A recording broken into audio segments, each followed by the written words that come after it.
वैश्विक चेतना एक जटिल समस्या है। इसकी समस्या को जानने के पहले यह जानना आवश्यक है कि वैश्विक चेतना आखिर है क्या।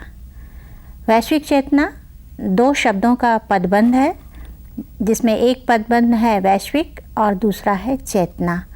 चेतना जैसा कि इसके नाम से ही निहित है, इसके साथ कोई ना कोई पद या शब्द जुड़ा हुआ है। चेतना का संबंध मस्तिष्क से होता है, बुद्धि से होता है, चित्त से होता है और हृदय से होता है। विश्व के संदर्भ में जब इसकी बात की जाती है तो समूचे विश्व से की चेतना की बात इसमें समाहित हो जाती है। विश्व एक सचराचर सृष्टि का बोध कराता है, जिसमें लौकिक, पारलौकिक एवं सार्वलौकिक तीनों ही पदबंध निहित होते हैं। वैश्विक चेतना को जानने के लिए विभिन्न विद्वानों ने मनुष्य को केंद्र में रखा है और इसके केंद्र में ही विश्व को जानने का प्रयास किया है।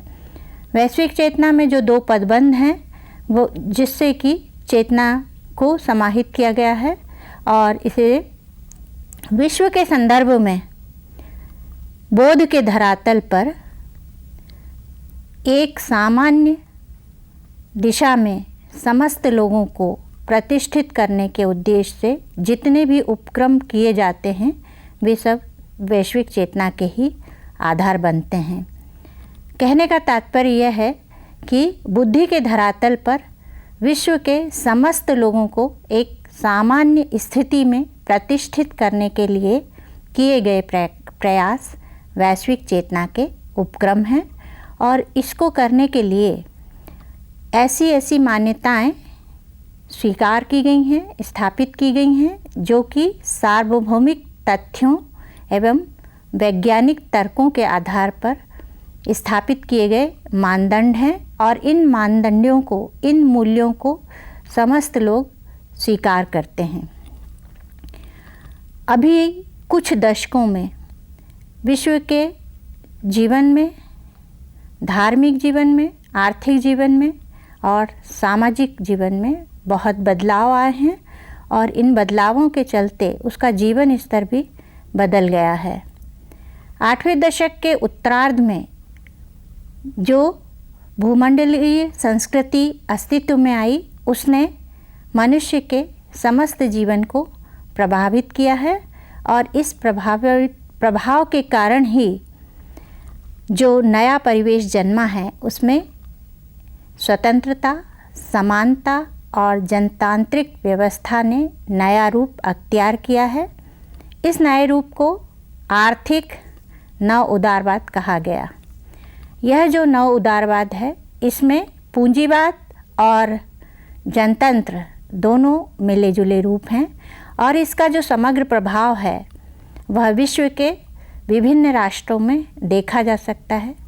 अभी सत्ता परिवर्तन की जो आंधी कुछ देशों में चली, जिसमें मिस्र, लीबिया, सऊदी अरब इत्यादि देश थे, इनमें जनतंत्र और पूंजीवाद दोनों ही मिलकर देश का कायाकल्प किया है। इस तरह अब जो उदारवाद विश्व में जन्म ले रहा है वह उदारवाद पूंजीवाद से प्रेरित तो है, परंतु जनता उसमें सीधे सीधे कहीं ना कहीं जुड़ी हुई है और ये जो जुड़ाव है वह एक नए परिवेश को जन्म दे रहा है।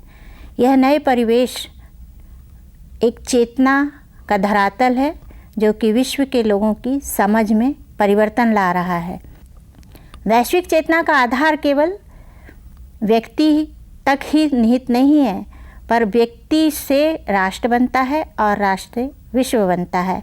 तो इस सार्वलौकिक चेतना को एक रूप, एक सम में देखने के लिए वैज्ञानिकों ने, मनुष्यों ने सतत प्रयास किए हैं ताकि मानव जाति की एक रूपता और उसकी एक रूप अवधारणा का विश्व में समायोजन किया जा सके।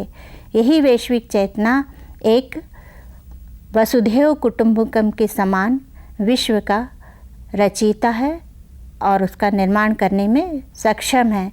इसी के मद्देनज़र वैश्विक चेतना को परखने का प्रयास किया गया है। पश्चिम के सुप्रसिद्ध विचारक एलेल ने अपनी महत्वपूर्ण पुस्तक द टेक्नोलॉजिकल सोसाइटी में विज्ञान और तकनीक में अंतर बताया है। उनकी मान्यता है कि यद्यपि तकनीक का प्रादुर्भाव विज्ञान से हुआ है, फिर भी वो विज्ञान का अतिक्रमण कर जाती है। एल का कहना है कि तकनीक आज के युग का चेहरा है और यह चेहरा विकृत है, फिर भी यह विकृत चेहरा आज का नायक है। आज मनुष्य के निर्णय मनुष्य के द्वारा नहीं बल्कि तकनीक के द्वारा लिए जाते हैं। हम आज पूरे न्यूक्लियर एनर्जी संपन्न राष्ट्र हैं, लेकिन हम लोग सिर्फ शांति के लिए उसको उपयोग करना चाहते हैं। आज भारत में जितना थोरियम है शायद ही किसी देश में हो। 45,000 टन थोरियम केरला और उड़ीसा में उपलब्ध हैं और इन थोरियम से चाहे जितना न्यूक्लियर पावर आप पैदा कर सकते हैं। उद्देश्य है कि 2020 तक भारत एक उन्नत राष्ट्र हो जाएगा। सामाजिक जीवन में तकनीक का निर्णायक असर स्तरीयकरण में देखा जा सकता है। स्तरीयकरण का अर्थ है किसी भी प्रक्रिया या संगठन को शुरू करने के पहले ये तय कर लेना कि उसे किस तरह से किया जाएगा और इस प्रकार उससे जुड़ी तमाम समस्याओं का हल पहले से ही निकाल लिया जाता है। स्तरीयकरण के इस युग में मानव से उसकी रचनात्मकता छीन ली गई है। उसे केवल एक संसाधन के रूप में देखा जाने लगा है और अब इस संसाधन का विकास तकनीक की मदद से किया जाता है। परिणाम स्वरूप जिस प्रकार किसी एक मशीन द्वारा लगातार एक ही प्रकार के उत्पाद बनते रहते हैं, स्तरीयकरण के कारण कुछ ऐसे पेशेवर निर्मित हो रहे हैं जिनसे उनकी रचनात्मकता बिल्कुल खत्म हो चुकी है। कुछ विद्वानों का मत है कि वैज्ञानिक उन्नति ने मानवीय उत्कर्ष का सपना पूरा नहीं किया। प्रौद्योगिक एवं तकनीकी परिवर्तनों ने मानव समाज को मीडिया समाज या तमाशा सोसाइटी में बदल कर रख दिया है। वैश्विक धरातल पर इस प्रकार की सांस्कृतिक बदलाव को उत्तर आधुनिकतावाद के नाम से जाना जा रहा है। इस परिवर्तन के कारण पूरा विश्व एक संस्कृति से अनुप्राणित होने के लिए लालायित है और यह संभव किया है सूचना क्रांति ने। विश्व जब से इस संस्कृति के चपेट में आया है, प्रत्येक देश बहुत नज़दीक आ गया है। विश्व के किसी एक कोने में घटी घटना हम दूसरे कोने में अनुभूत कर सकते हैं, सुन सकते हैं और उसके बारे में अपने विचारों का प्रेषण कर सकते हैं। सूचना के संजाल ने यह भी सुलभ कर दिया है कि हम उस घटना के बारे में कोई प्रतिक्रिया देना चाहें तो वह भी हम महज कुछ मिनटों में संप्रेषित कर सकते हैं। इस तरह से विचारों का आदान प्रदान और प्रवाह निरंतर इस विश्व में जारी है। इनके आदान प्रदान से सूचना क्रांति और सूचना दोनों ने ही पूरे विश्व को एक ग्लोबल विलेज में बदल दिया है। प्रिंट एवं इलेक्ट्रॉनिक मीडिया के माध्यम से सूचना प्रौद्योगिकी ने विश्व को एक नए क्रांति से प्रभावित किया है, जिसे वैश्विक चेतना की एक बहुत ही महत्वपूर्ण कड़ी कहा जाए तो अतिशयोक्ति नहीं होगी। समाचार संकलन के लिए संवाददाता जब पहले डाक तार विभाग पर आश्रित थे, अब उनके पास मोबाइल फ़ोन और लैपटॉप आ गए हैं। यही नहीं, सैटेलाइट फ़ोन भी है जिसके माध्यम से संसार के किसी भी कोने तक बड़ी आसानी से पहुंचा जा सकता है। अब संपादकीय कार्य और समाचार लेखन कंप्यूटर के माध्यम से होता है, जिसमें नवीनतम सुविधाओं युक्त सॉफ्टवेयर भरे रहते हैं।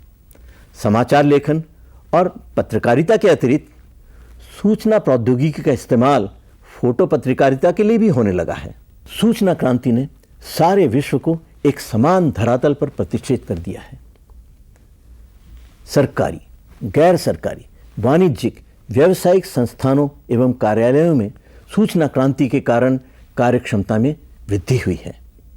ऐसा कयास लगाया जा रहा है कि अगला विश्व युद्ध शायद सूचना के आदान प्रदान के कारण हो। सूचना क्रांति का सवाल है।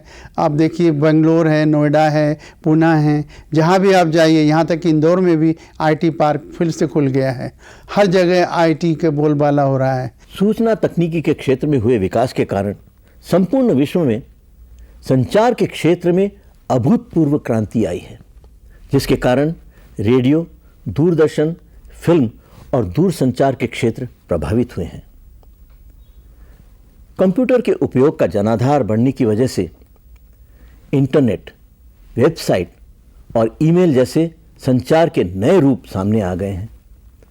कंप्यूटर ने फिल्म, रेडियो और टेलीविज़न के कार्यक्रमों के निर्माण और प्रस्तुतिकरण को पूरी तरह से बदल दिया है, जिसके कारण इन संसाधनों में एक नए तरह का बदलाव आ गया है। भारतीय संदर्भ हो या विदेशी संदर्भ, सदैव चेतना मनुष्य से जुड़ी हुई मानी जाती रही है और इसके मूल में मनुष्य ही था। दर्शन का आधार भी मानवीय चेतना ही है। सदियों से यह प्रश्न हमारे मानस में उद्भूत है कि मानव और मानव चेतना क्या है, मानवीय चेतना का स्वरूप क्या है, यह किस प्रकार से होना चाहिए। दर्शन के सिद्धांतों में पहले अस्तित्व, मन, चित्त, बुद्धि, आत्मा, परमात्मा, तत्व, निरपेक्ष, ब्रह्म इत्यादि शब्द या पदबंध दर्शन के आधार बनते रहे हैं।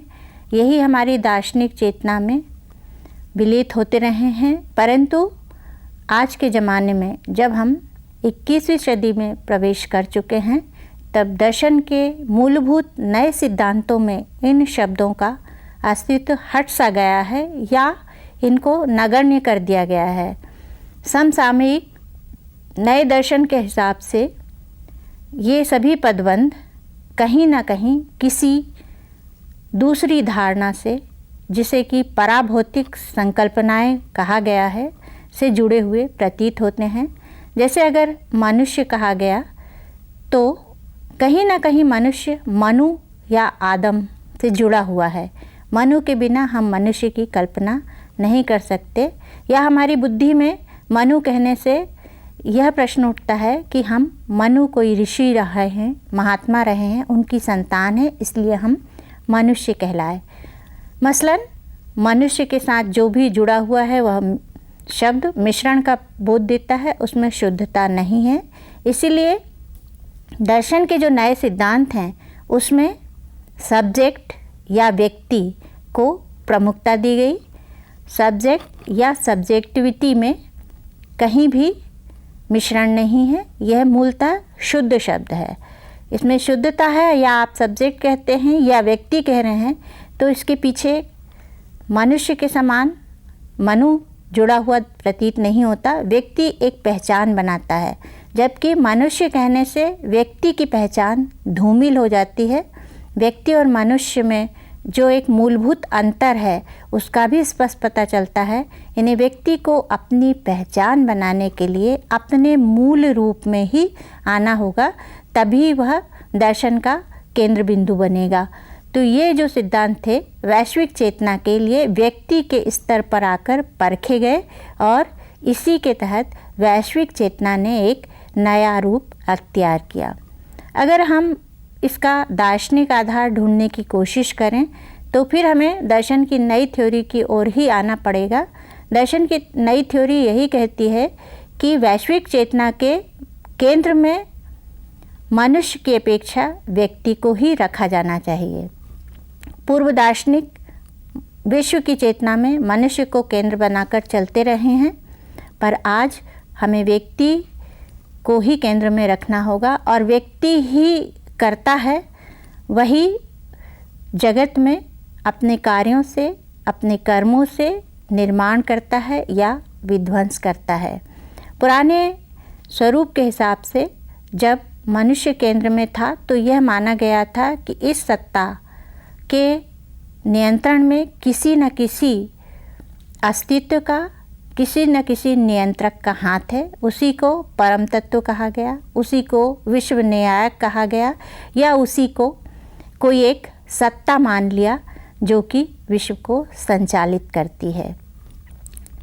डेकार्त ने किंतु सिद्ध किया कि नियामक सत्ता होते हुए भी कहीं ना कहीं मनुष्य इसके केंद्र में है और वह सोचता ही इसलिए है कि मैं हूँ इसलिए मैं सोचता हूँ। ये अगर मैं नहीं होऊंगा तो सोच भी नहीं सकता। परंतु नव्य दर्शन शास्त्रियों ने इस सिद्धांत को उलट दिया और लूका ने बाद में कहा, यद्यपि कांट और हीगल दोनों ने डेकार्त के सिद्धांतों को आगे बढ़ाया, उसी अवधारणा को मनुष्य को केंद्र में रखने को वैश्विक चेतना माना, किंतु लूका ने ये कहा कि मैं जहाँ हूँ वहाँ मैं सोचता नहीं हूँ और जहाँ मैं सोचता हूँ वहाँ मैं नहीं हूँ। इसका तात्पर्य तो यही हुआ कि मनुष्य जब सोचता है तब उसका दिमाग जहाँ वह स्थिर होता वहाँ नहीं होता, क्योंकि कल्पना जो है बहुत तेज़ी से पूरे ब्रह्मांड में विचरण कर सकती है। मन भी उसी तरह से दूसरे लोक में भी विचरण कर सकता है और इसीलिए जब वो सोचता है तो जहाँ वो होता है वहाँ वह नहीं होता, वहाँ वह केवल सोचता है, और जहाँ वो सोचता है वहाँ वह नहीं होता। यह लूका ने कहा। इसका मतलब ये हुआ कि मनुष्य यहाँ सिरे से खारिज हो गया। व्यक्ति यहाँ पर केंद्र में स्थापित है, क्योंकि मैं की जो ध्वनि है वो व्यक्ति की ध्वनि है और वे इस व्यक्ति की ध्वनि के केंद्र में आने से वैश्विक चेतना व्यक्ति के तहत केंद्रित हो गई और व्यक्ति वैश्विक चेतना का प्रमुख केंद्र हो गया। जबकि दार्शनिकों ने पहले सभी कर्मों के मध्य मनुष्य को केंद्र में माना था और मनुष्य को केंद्र में मानने से मनुष्यता के जो गुण हैं वो उसके अंदर सन्निहित हो गए थे। पर व्यक्ति के होने से व्यक्ति को शनैः शनैः अपने विकास के साथ साथ अपने परिवेश का विकास, अपने समाज का विकास, अपने देश का विकास और उसके बाद राष्ट्र के विकास के साथ साथ राष्ट्र के सार्वभौमिक उन्नति का भी प्रयास करना होता है। यही वैश्विक चेतना का आज का प्रमुख सिद्धांत है और यह व्यक्ति को केंद्रित रखकर मनुष्य का अपकेंद्रण करती है। तो वैश्विक चेतना का दार्शनिक आधार यही है। इसी दार्शनिक आधार के ऊपर आधारित होने के कारण विश्व आज सिमट कर एक छोटे से गांव में तब्दील हो गया है। मानव सभ्यता के इतिहास में हुए महत्वपूर्ण वैज्ञानिक आविष्कारों में कंप्यूटर का विशेष महत्व है। यह उन आविष्कारों में से एक है जिन्होंने मानव सभ्यता के विकास को एक नई दिशा प्रदान की। जिस दिन से मनुष्य की बढ़ती हुई समस्याओं और कार्य आदि के दबाव में आकर हाथ की उंगलियों से ज़्यादा कुशल गणना विधि की आवश्यकता महसूस की, शायद उसी दिन से आधुनिक युग के कंप्यूटर की खोज प्रारंभ हो गई। वास्तव में कंप्यूटर के आविष्कार का इतिहास हज़ारों साल पुराना है। कंप्यूटर का विकास मूलतः गणितीय गणनाओं के उद्देश्यों की पूर्ति हेतु किया गया। सन 1822 में चार्ल्स बेबेज ने सर्वप्रथम डिजिटल कंप्यूटर का निर्माण किया तथा एनालिटिकल इंजन का आविष्कार किया। उन्होंने सन 1837 में स्वचालित कंप्यूटर की परिकल्पना की, जिसमें कृत्रिम स्मृति तथा प्रोग्राम के अनुरूप गणना की क्षमता हो। प्रथम पीढ़ी के कंप्यूटर में वैक्यूम ट्यूब या वैक्यूम वाल्व का प्रयोग हुआ। सन 1948 में वाल्व की जगह ट्रांजिस्टर का उपयोग किया जाने लगा। सन 1958 में ट्रांजिस्टर के स्थान पर सिलिकॉन चिप पर इंटीग्रेटेड सर्किट का उपयोग कंप्यूटर के क्षेत्र में किया जाने लगा। इसने कंप्यूटर के क्षेत्र में मूलभूत परिवर्तन तथा क्रांति ला दी, जिसे कंप्यूटर की तीसरी पीढ़ी कहा गया। सिलिकॉन चिप निर्मित कंप्यूटर का आकार अत्यंत छोटा होने के कारण इन्हें मिनी कंप्यूटर कहा जाने लगा। कंप्यूटर एक संगणना यंत्र है जो गणनाएं तथा तार्किक रचनाओं को तीव्र गति से शुद्धता के साथ संग्रहित तथा विश्लेषित करता है। कंप्यूटर ऑटोमेटिक मशीन है जिसके द्वारा विभिन्न कार्यों को स्वचालित कर सकने की क्षमता होती है, जबकि कंप्यूटर एक ऐसी इलेक्ट्रॉनिक मशीन है वो आंकड़ों को संचित कर सकता है तथा अनेक जटिल कार्यों जैसे चित्र में प्रदर्शन, ध्वनि उत्पादन आदि के द्वारा सूचना का प्रदर्शन विश्लेषण करने के पश्चात उपलब्ध कराता है। वर्तमान में कंप्यूटर हमारे जीवन का एक अभिन्न अंग बन गया है। अतः यह भी कहा जा सकता है कि वर्तमान युग कंप्यूटर का युग है। इस वैज्ञानिक युग में कंप्यूटर मानव के लिए बहुत उपयोगी सिद्ध हुआ है। दुनिया के किसी भी कोने में बैठा व्यक्ति इंटरनेट के माध्यम से किसी से कभी भी कहीं भी बात कर सकता है। सिर्फ बात ही नहीं, वीडियो चैटिंग के द्वारा हम विदेश में बैठे किसी व्यक्ति को देखते हुए उससे बात कर सकते हैं। पहले कोई सामान्य सी जानकारी प्राप्त करने के लिए न जाने कितने पुस्तकालयों की यात्रा करनी पड़ती थी, लेकिन अब एक बटन दबाकर कंप्यूटर की स्क्रीन पर हम सारी जानकारी प्राप्त कर सकते हैं। कंप्यूटर जीवन में हर क्षेत्र में मदद करता है, जैसे चिकित्सा, मनोरंजन, गणना, खेल, शिक्षा आदि। कोई भी क्षेत्र इससे अछूता नहीं है। हम घर बैठे बैठे रुपयों का लेन देन इंटरनेट के माध्यम से कर सकते हैं। प्राचीन युग में रेल यात्रा के लिए टिकट खरीदने के लिए घंटों कतार में लगना पड़ता था, पर अब हम कंप्यूटर की मदद से घर बैठे टिकट बुक कर सकते हैं या उसे कैंसिल कर सकते हैं। उसी प्रकार कंप्यूटर की मदद से हम हमारे घर के कई प्रकार के बिल, जैसे बिजली, टेलीफोन का बिल इत्यादि भुगतान घर बैठे बैठे कर सकते हैं। पहले किसी भी काम को करने के लिए यदि घंटों का समय लगता था, तो अब हम कंप्यूटर की मदद से उसे कुछ ही सेकंड में कर सकते हैं। इंटरनेट जनसंचार का लोकप्रिय माध्यम है। इसमें प्रिंट मीडिया, रेडियो, टीवी, किताब, सिनेमा, यहाँ तक कि पुस्तकालय के सारे गुण हैं। इसकी पहुँच दुनिया के कोने कोने तक है तथा इसकी रफ्तार का कोई जवाब ही नहीं। इसने विद्यार्थियों तथा शोधकर्ताओं के लिए संभावनाओं के नए कपाट खोल दिए। विद्यार्थियों को प्राचीन युग में ज्ञान या तो शिक्षक या तो किताबों से मिलता था, परंतु कंप्यूटर के आविष्कार से शिक्षा का रूप ही बदल गया। अब विद्यार्थी किसी भी विषय पर कितनी भी विस्तृत जानकारी मिनटों में कंप्यूटर के द्वारा पता कर सकता है। विद्यार्थी किसी भी अध्यापक के व्याख्यान को वीडियो कॉन्फ्रेंसिंग के द्वारा घर बैठे बैठे सुन सकता है और उसे समझ सकता है। यही नहीं, ज्ञान केवल कक्षा में जाकर ही प्राप्त किया जा सकता है, ये बात अब गलत साबित होती है, क्योंकि कंप्यूटर की मदद से ही जीवन को तलाश के अहम पड़ाव, जैसे कि हम लोग जानते हैं अमेरिकी क्यूरियोसिटी रोवर 6 अगस्त 2012 को मंगल ग्रह पर उतारा। नासा के 2 साल के इस अभियान पर गया ये रोवर पता लगाएगा कि क्या कभी मंगल पर जीवन के अनुकूल हालात थे और क्या कभी लाल ग्रह रहने लायक हो सकेगा। इसीलिए यदि हम कंप्यूटर का प्रयोग सही दिशा में करें तो ये मानव जीवन के लिए वरदान साबित हो सकता है। मनुष्य ने कंप्यूटर को बनाया है, कंप्यूटर ने मनुष्य को नहीं। So become master of computer, not slave of it. वैश्विक चेतना का वास्तविक उद्देश्य क्या है, इसको जानने के लिए हमें आज के जनसंचार माध्यमों और आज की सूचना क्रांति का सहारा लेना पड़ेगा, क्योंकि आज विश्व एक सूचना समाज में तब्दील होता जा रहा है। पहले जो समाज परिवार केंद्रित था, आज वह सूचना केंद्रित हो गया है, और उसे अगर सूचना का समाज कहा जाए तो कोई अतिशयोक्ति नहीं होगी। माध्यम भी सूचना के कारण ही समाज तक पहुंचता है। आज हम जो कुछ देखते हैं वह दृश्यों के माध्यम से हमारे मस्तिष्क में शब्दों का जनक है।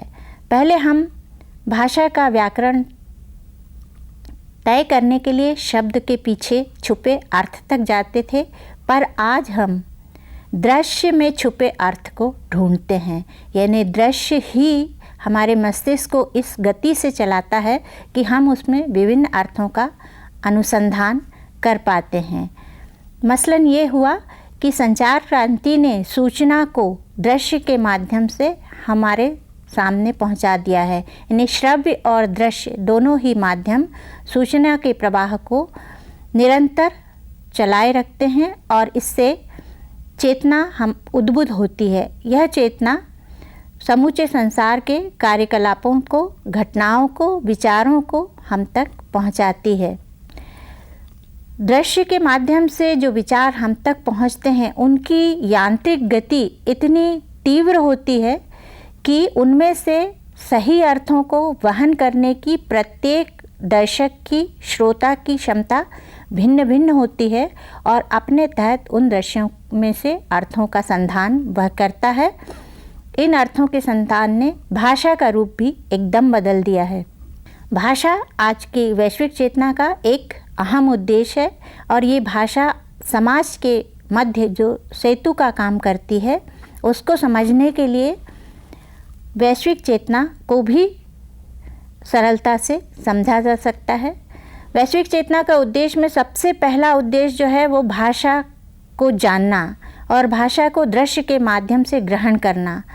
दूसरा प्रमुख उद्देश्य है समाज, क्योंकि भाषा और समाज का जो परस्पर संबंध है वह अटूट है। अगर समाज नहीं होगा तो भाषा भी नहीं होगी और समाज के लिए भाषा का होना बहुत ज़रूरी है। भाषा चूँकि सामाजिक वस्तु है, इसीलिए वह उसके अर्थों को उसके अनुकूल धारण करती है और ग्रहण करती है, साथ ही संप्रेषण भी करती है। समाज विज्ञान, अर्थ विज्ञान या फिर अर्थशास्त्र, ये सभी आज के संचार क्रांति के प्रमुख मुद्दे हैं जो कि वैश्विक चेतना के उद्देश्य को फलीभूत करते हैं। नव उदारवाद के आने से समाज का आर्थिक स्वरूप, राजनीतिक स्वरूप और धार्मिक स्वरूप तेज़ी से बदलता जा रहा है। धर्म जहाँ हमारे जीवन में कितनी दूरी तक प्रवेश करना था उसे और कितनी दूरी तक उसे हमें ले जाना था, इस उद्देश्य से भटक कर समाज से जुड़कर अर्थ को अपने में केंद्रित करके आगे बढ़ रहा है और इसको अर्थ केंद्रित धार्मिक समाज होने से राजनीति पर यह गहरा प्रभाव डाल रहा है। और वैश्विक चेतना के मद्देनज़र ये राजनीतिक प्रभाव एक देश से दूसरे देशों में संचार करता है और जहाँ की जनवादी संस्कृति प्रवेश करती है। और जनवादी संस्कृति वही जनतंत्र है जिसने कितने तख्तों को पलट दिया है और ये तख्तों का पलटना वैश्विक चेतना का एक सफलतम प्रयोग भी है और ये सिद्ध भी करता है कि वैश्विक चेतना अपने पुराने आयामों से बदलकर नए आयाम में प्रवेश कर रही है। साथ ही हमें वैश्विक चेतना में मीडिया और समाज का संबंध भी जानना बहुत ज़रूरी है, क्योंकि मीडिया का जो समाजशास्त्र है एक और विज्ञापन से संचालित होता है, दूसरी ओर वह भावनाओं से संचालित होता है।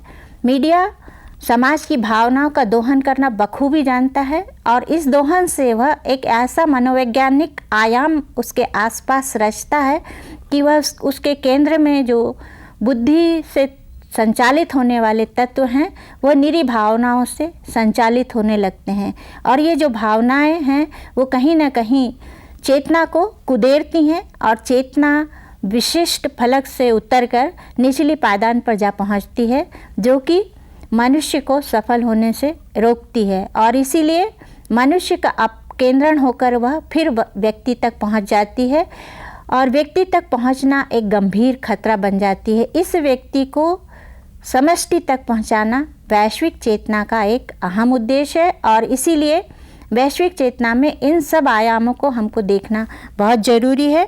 सूचना तंत्र जहां अपनी विभिन्न माध्यमों के द्वारा, चाहे वह फिल्म हो, चाहे वह धारावाहिक हो, चाहे वह वृत्तचित्र हो या अन्य कोई उपादान हो, उन सब में मनुष्य की भावनाओं का दोहन करता है और इस दोहन के माध्यम से उत्पाद में बदलते समाज को अपने करीब खींच लाता है। समाज जब उत्पाद में बदलता है तो निसंदेह व्यक्ति भी उत्पाद में बदल जाता है और जब पूरा विश्व एक बाजार के द्वारा संचालित होने लगता है तो उसकी जो मनोवृत्ति है वह भी बाजार के समान हो जाती है।